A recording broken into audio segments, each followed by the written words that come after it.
Alright, and we are live with another WWE Raw review for September 22nd, 2014. I am your host, Tony, along with my co-host, R1 Dave. How are you doing tonight, Dave? Good. Yes, this is the Fallout show from WWE Night of Champions, where we saw Brock Lesnar retain the title. And we saw, new tag team champions crowned, also a new IC champion crowned, and yeah, and a new Divas champion. So we will jump right into Raw, where it started off with Dean Ambrose returning back to Raw. Try to get what he said. He said he's not dead, that he's far from it, that he keeps thinking about how he got taken out, and then they showed a clip of him getting taken out by the cinder blocks, like we haven't seen that 100,000 times already. He said he is flattered that the Authority cares so much about him that they needed to get rid of him like that. He also said he is sick of the Authority protecting Rollins and that he won't leave until he comes out.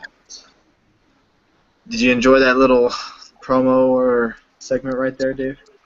The whole sit out or just the promo part, yeah, it was good. I mean, I didn't expect it to go like that.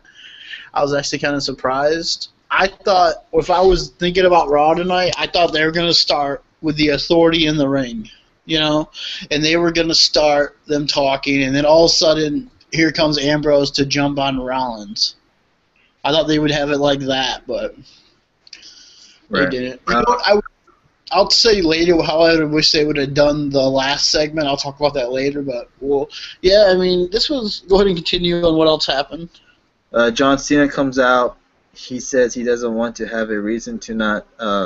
Dean Ambrose told Cena he doesn't want to have a reason not to like him. Cena says that they actually have the same agenda. He said that Rollins cost him the WWE Championship and that he's taking out Rollins tonight. Ambrose warns him again and says for Cena to not get in his way. Cena and Ambrose look like they are ready to fight each other, which I thought would be nice. Cena versus Ambrose. I wouldn't have minded that match. Yeah, I honestly thought that's where they were going tonight. I said, okay, you guys, go ahead and finish up. But Triple H ends up coming out with the Authority. Says that no one is fighting Rollins tonight, and Cena grabs the mic and says he will just go and get him. They both started brawling. Cena and Ambrose ran up the ramp to chase after Rollins. Rollins was there with Kane and Randy Orton. They ended up getting in a brawl. Ambrose and Cena end up chasing Seth Rollins back to the locker room. Locker room, back parking lot, whatever. He ends up taking a car and drives out of the arena, leaving Dean Ambrose and John Cena looking at each other, like they don't know what the fuck to do. Which ends up Triple H booking them in a match between... Well, before we get to that, they announced on Twitter that it was going to be Dean Ambrose versus Randy Orton, which I'm like, okay, that's not going to be too bad of a match. Oh, did they? Yeah, and... it seemed like that was going to be the main event, but then Triple H goes ahead and changes that all around and announces that it will be John Cena versus Randy Orton for the millionth time, and Kane versus Dean Ambrose. Totally just switches everything around, which I would have rather have seen a tag match. Yeah. Rollins and Orton. Or even Kane, even if they had to do Kane and Orton, versus Cena and Ambrose would have been much better than how they did it. Right. But nonetheless, we get that announced for tonight.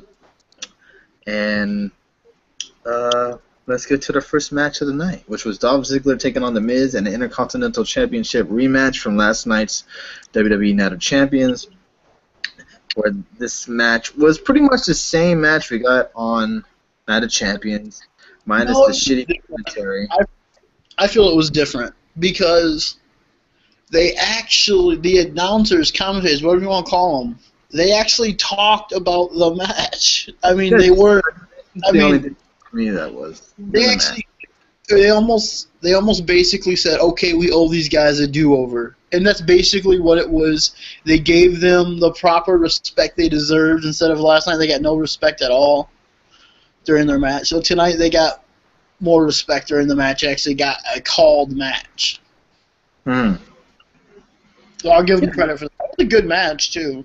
It was a really good match, and I'm going to repeat what I've been saying for the last couple of weeks. The Miz and Sandow have been the best gimmick right now in the WWE, other than, Dean Ambrose and whatnot. But these two guys work very well together. And I love how Mizdow, a.k.a. Damian Sandow, mocks everything the Miz does. Even had a replica IC championship. I thought that was funny. A little toy title, which was hilarious. I was watching the pre-show.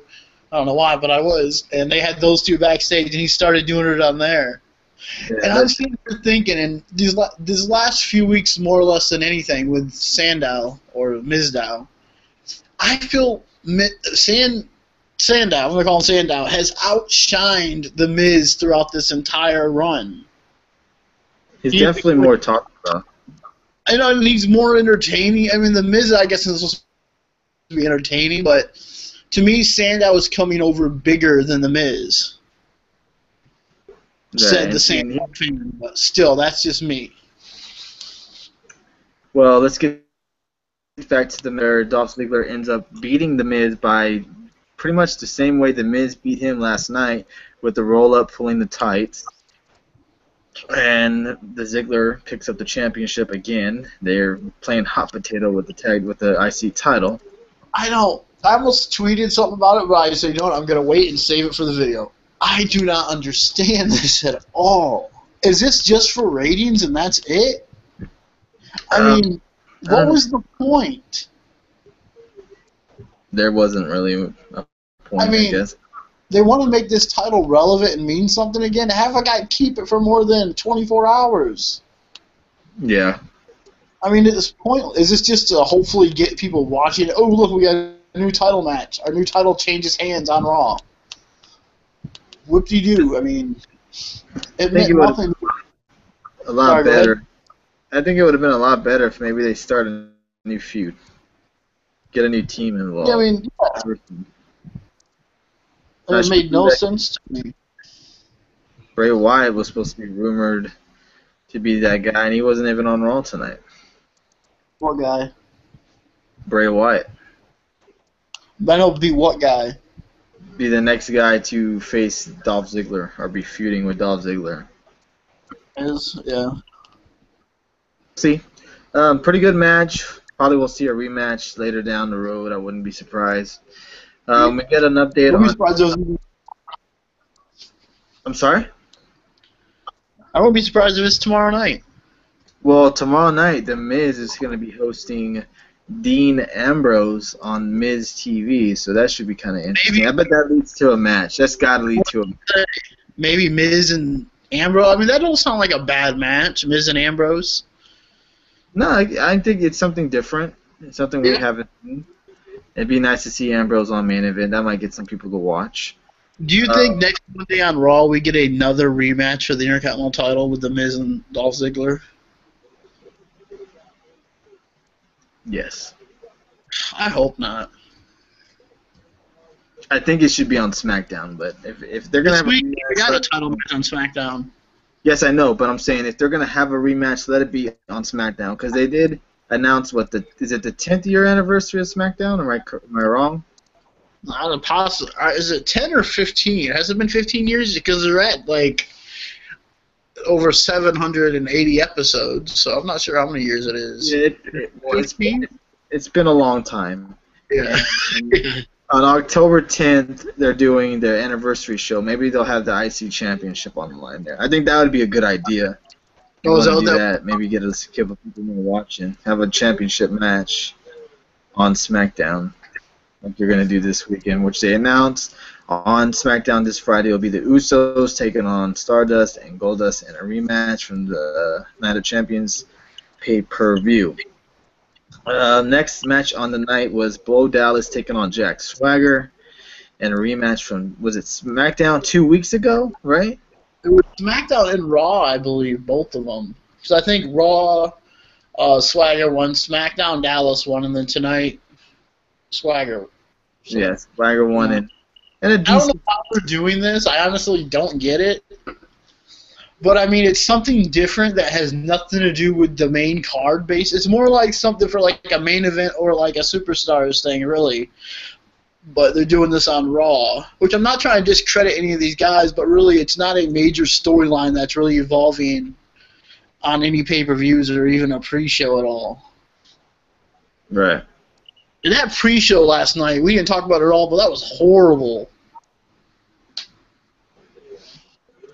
Well, I guess I was the lucky one that didn't get to see it. But Jack Swagger ends up picking up the win with his ankle lock. I mean, Bo Dallas seemed a little bit more aggressive tonight, taking out those knee pads and giving Swagger some knees. And I mean, it was kind of a different Bo Dallas tonight, but yeah, he ends up losing. For some reason, Coulter grabs the mic and tells Bo Dallas to just believe. So, yeah, that was that.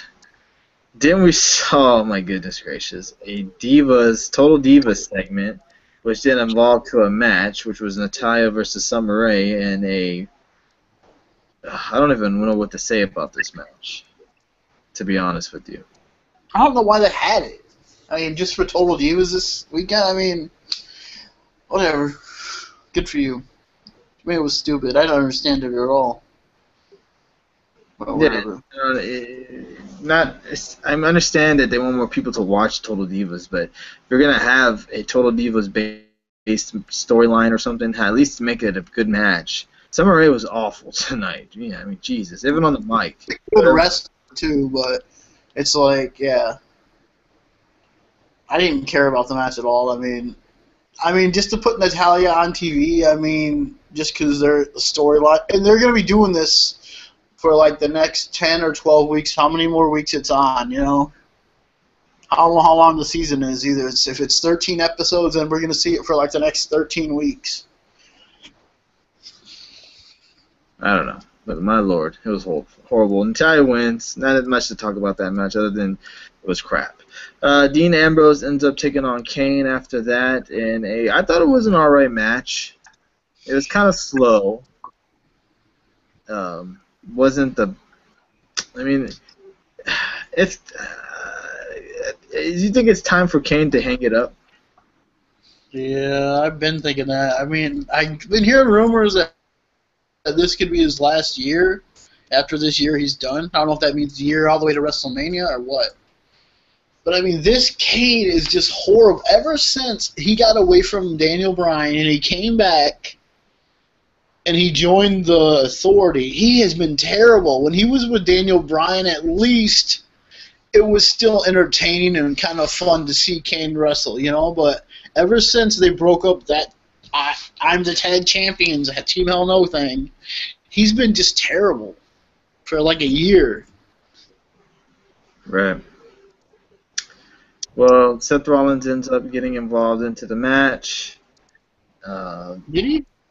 Yeah, he ends up coming out. Ambrose won the match.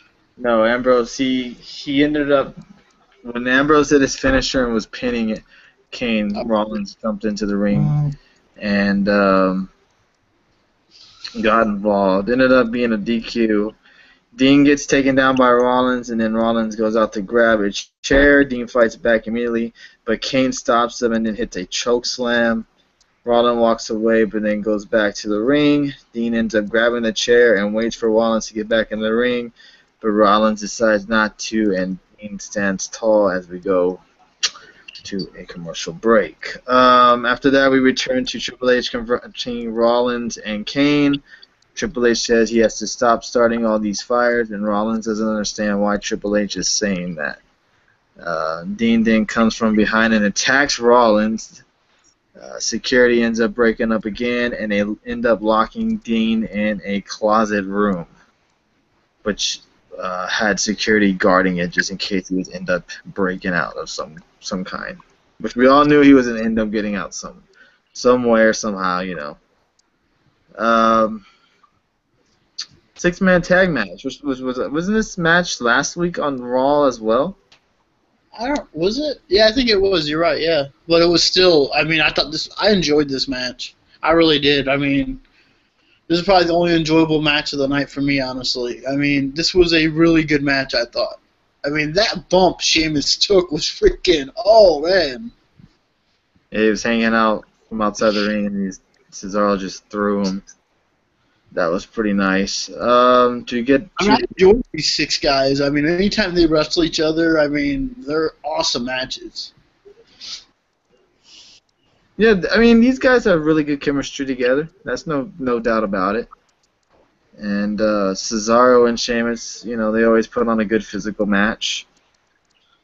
And Goldust and Stardust and the Usos,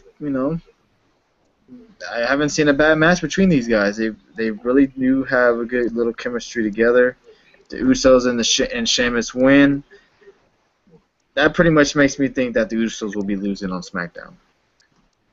Yeah, I'm pretty sure. Like, I think what's gonna happen with the Dust Brothers, they're gonna keep the title, or the Usos might win by DQ, and then they keep the titles kind of like that. They keep keeping the titles on TV by cheating. Maybe Goldust fakes an injury, or like Stardust fake an injury. I don't know if they'll do that, or if they'll just get disqualified on purpose, and then they'll have to, and it'll go on for the next 4 weeks to build up for a Hell in a Cell match, I assume. Yeah. After that, we go backstage with Orton and Rollins. Rollins says he knows Orton is mad, but he wants to know that he appreciates what he is doing and doing for him. He says he is surprised. He is a surprise for Orton that him and Kane will be at ringside for his match, which we all know the surprise will be cinder blocks. We go to another pointless segment where Mark Henry is coming down to the ring. He pretty much apologizes to the fans about what happened last night about losing to Rusev. Lana ends up interrupting and says he does not have to apologize, as everyone in the USA are pathetic and apologetic. He says that Rusev wants another match tonight, and Mark Henry accepts, which we got a rematch between Mark Henry and Rusev. Basically the same match, other with a different result, where Mark Henry passes out this time instead of. I don't know what it was, but I actually enjoyed this match a little better than I did the night before. Right. Last night, I should say. I think it was better. Yeah, I think it went longer, and Mark Henry really did get more offense tonight, so it did make the match a little bit better. Mark Henry ends up losing by passing out in the Rusev Crush, so. I'm not sure if this... Yeah, last night, and we talked about it, if you watched last night, that I said, why did Mark Henry tap out so fast? And if anything, he would be more hurt today than he was actually in that match last night. Mm-hmm. I mean, he sold the injury pretty good. I got to give him credit. He sold the injury pretty well. Yeah, he did, Bill, but I'm just saying that tonight you would think would have been the easier tap out than last night. Right. Because 4 hours later, he'd be still feeling it. Right. I get you. And I mean, yeah, it worked. And I mean, who faces him next? I mean, Big Show? I mean, that's a possibility, I guess. Yeah, maybe to avenge his friend. I don't know. Next we had, Heath Slater and Titus O'Neil versus Adam Rose and the motherfucking Bunny. This is a joke. I don't even know what to say about this. I don't understand it. Yeah. I mean, I've been hearing rumors that it's supposed to maybe be Damian Young, that they're going to make it be him. Who? What's his name? Young. What's his name? Darren Young. I'm sorry, Damian Young. Darren Young. Yeah. Oh, okay. It makes sense, I guess. It would make sense, I guess, for his... I don't know, whatever. Because if you ask me, Adam Rose kind of acts like... I don't know, gotta be PC. Acts kind of... It kind of reminds you of the 70s type thing, where they... Or 80s or whatever. Bi-curious people, that's what his little group kind of reminds me of. Okay. on I get you. X or ecstasy or something like that, doing whatever. But yeah, it kind of has that kind of feel to it. I get you. No pun intended. Yeah. But the match, I guess, was as good as it would get. And, of course, the Bunny and Rose get over on Titus O'Neil and Slater. Jeez. To me, Titus O'Neil deserves better than this. Really. I mean, Slater deserves better than this. They both do. I mean, they both do. Seriously. Next, we return to another stupid segment between Nikki Bella and Brie Bella, arguing about how Brie Bella never gives Nikki credit, and it was just awful. I don't even want to talk about it. It ended up being AJ Lee versus Nikki Bella in a one-on-one match. At Hell in the Cell, Bella versus Bella for the Bella name. Oh, Lord. I don't know, but that's what it seems like it's going to come down to. And I assume Nikki would win. And I'm intrigued to see how they would pull this off if Brie has to change her name to just being called Brie, or would she be called Brie Bryan or Brie Danielson? It'd be really intriguing to see how they would go with that. Mm-hmm. Well, I guess we'll have to find out. But AJ Lee took on Nikki Bella, and it was an alright match. AJ Lee ends up winning with the Black Widow. I don't know what the hell they're doing with this shit. I'm probably going to see a rematch, maybe another rematch, triple threat, possibly. I don't know. I think we're going to get to see Paige and AJ, plus we're going to see at the pay-per-view Brie versus Nikki for the Bella name. I think those two matches are going to be on the pay-per-view. Oh, Lord. I guess we'll see and find out. Next. I was just saying that's the only thing they could do with those two actually having a reason to have a match. Right. I get you. We go backstage where they show Triple H making sure everything is still under control with Dean Ambrose, and which leads to the main event between Randy. Before we get to this, I want to say real quick, but what I would have liked to see happen, as this Cena and Orton match is going on, I would have liked them to show the camera shot backstage of the door where they're keeping Ambrose, and all the guys to be laid out on the door left wide open. Okay. That would have been something instead of showing just how do you get out. You know, that would have been something I think cool, kind of Austin-esque a little bit, where everyone's laid out and the doors are open. Oh, he's out. And they go to commercial and he's out. He's not in there. And then have him pop up somehow. You know, that would have to me been a lot better if they would have done it like that. But it was fine, I guess. I mean, yeah, Dean Ambrose ended up popping out of the box where the cinder blocks were staying at. Ends up attacking Seth Rollins, Kane, and Randy Orton. I mean, it was an alright match. I mean, you've seen the same match between these two guys hundreds of times already, so it was nothing different. Yeah, it wasn't good at all. Seth Rollins and Kane end up getting involved to cause Dean Ambrose to get involved as well. I mean, to be honest with you, the only match I could see in a Hell in a Cell is Dean Ambrose and Seth Rollins. I think if they're going to go, which there was no Paul Heyman tonight, and let's be honest, that's because there is still 4 more Raws before the Hell in a Cell pay. There was still 4, almost a month before the pay-per-view. I think it definitely hurt the show not having Heyman on, though. Yeah, I mean, and people were wondering about Brock. I mean, that was a big story because he was advertised not to be there tonight. So people were starting to speculate that, oh, so Cena must be winning the title if Brock isn't going to be on Raw. A lot of people were speculating about that before the pay-per-view. But I'm intrigued to see when Brock does show up, if he's going to want a piece of Rollins. That's one thing I'm really interested to see. Or the Authority. Yeah, I mean, Paul Heyman, they could say that Brock wants Seth Rollins. I mean, that would be awesome. If they didn't go Cena and Brock again at Hell in a Cell. I mean, I don't know. Would they do this? Would they do Brock versus Rollins at Hell in a Cell? I 100% don't think so. Or would Brock actually have a match on Raw because he wants a fight, or a fight, not so much a match, but a fight to take on Rollins? I don't know. I guess we'll have to see him find out. This is all speculation. This is just me coming. Nothing's. This is just me in person. No one else is on this. It's just me. But I think it'd be kind of cool if they did a swerve with Brock Lesnar, and all of a sudden you had Brock Lesnar going against the Authority. Right. It could happen. To a good guy. It could happen. But this week,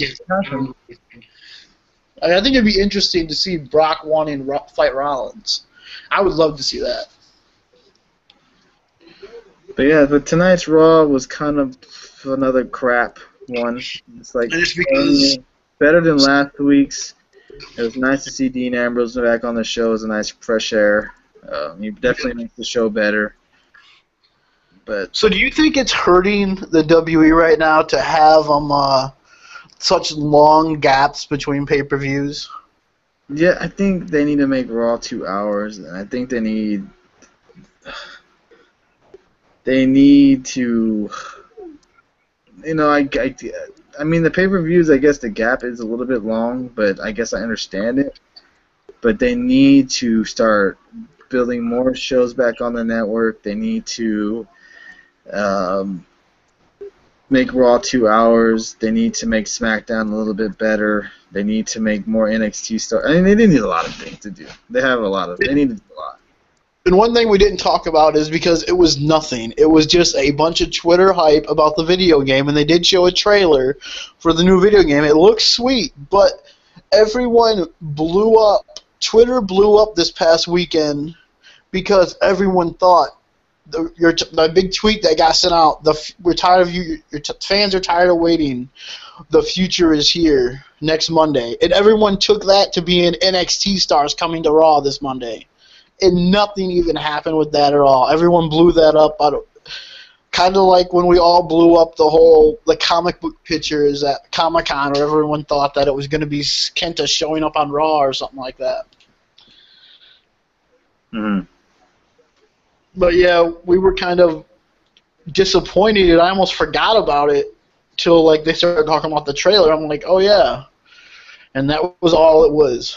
So were you disappointed when you didn't really see no NXT guys on there? I wasn't shocked. Yeah, I know. I mean, because once they said the next generation. So since we're talking about it, what did you think about the trailer for the video game? It looks really good. They look legit. I mean, jeez. Yeah, I mean, hopefully, what I've been hearing about the game is they're actually going to do, if you create a wrestler mode or whatever, you can actually, your guy will start out on NXT and work his way to the main roster. Mm-hmm. So that'll be really fun. Yeah, I think so. Should be interesting. But, yeah, that pretty much wraps up our Raw review tonight. It was, I guess, an okay Raw compared to last week's. That's for sure. Yeah. No, you compare it. I mean, was it better than last week? It's tough. I mean, I guess I'll say yes because Roman Reigns and Seth Rollins, I mean, that match was the only good match probably on the show last week. Right. There was no match tonight that really compared to that at all. Mm-hmm. But coming off a pretty good pay-per-view, it was kind of disappointing that you're usually expecting to have a good Raw fresh off a pay-per-view. Yeah, you got no Brock, no Heyman, no Wyatt family. I mean, it was just weird. But, yeah, that pretty much ends tonight. We will be back again Wednesday night for another TNA Impact review. So it should be an interesting after we saw a new TNA champion crowned. A new, still TNA champion Bobby Lashley. The triple threat for the tag team wasn't who won? I guess the Wolves won, right? Yeah. Really, I mean, talking about that match is awesome. Really good, really good match. Yes. So if you've been want to check that, I mean TNA has been pretty good the last couple of weeks, so I definitely would check that out Wednesday night, and we will be back. If you only check out one match from TNA, check out that ladder match. I mean, the bump Jeff Hardy took off that ladder was sick. Jeez.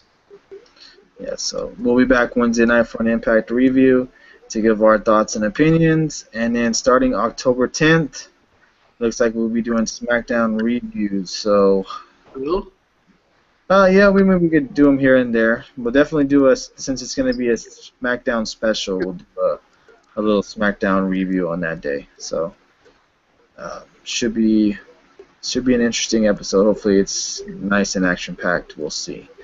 But that'll end our show tonight. We'll be back Wednesday night with a TNA Impact review, and we hope to see everybody back again. Thanks, everybody, and hope everybody enjoyed our show tonight. Any last words, Dave, before I sign out? Just follow and subscribe, and we'll see you Wednesday.